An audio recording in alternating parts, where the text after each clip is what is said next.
Nananaig na talaga ang demokrasya sa bansang Pilipinas! Huwag tayo magsabay, importante. Check. Makinig! Huwag tayo magsabay para maintindihan nyo. Importante, naiintindihan nyo yung lalim ng nangyayari sa bansa natin.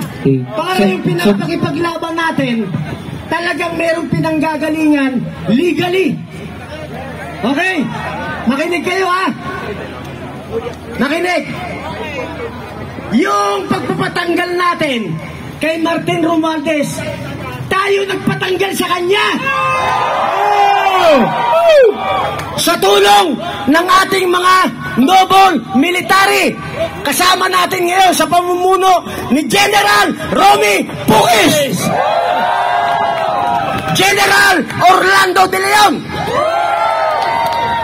Ako'y nananawagan sa lahat ng sangay na graduate ng 3 academy. Meron po tayong 3 state-run academy na pinupunduhan ng Malacanang Office of the President, Direkta. Philippine Military Academy, Philippine National Police Academy, Philippine Merchant Marine Academy.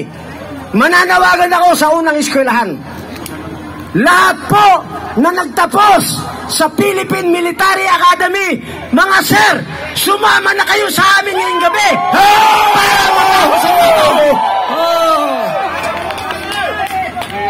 Lahat ng graduate ng Philippine National Police Academy, mga sir, sumama na kayo para matapos ang laban.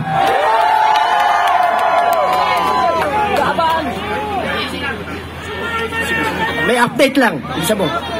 Okay, mga kaibigan, para malaman nyo ang sitwasyon natin sa bansa, alam nyo, mga kaibigan, sa utos ng demonyong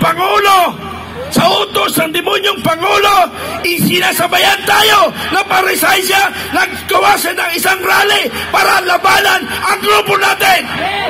Ginagawa, pero hindi nila kakampi ang Panginoon. Tayo ang kakampi ng Panginoon. Mabuhay ang Pilipino! Mabuhay ang Pilipino! Mabuhay ang Pilipino! Hindi tayo atras! Laban tayo! Laban tayo! Laban sa Pilipino! Huwag tayo atras! Tatapusin natin ang gerang ito!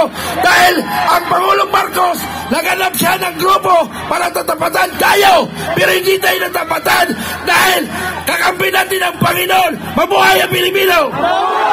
Salamat, Colonel Metrang, para sa kaalaman ng lahat.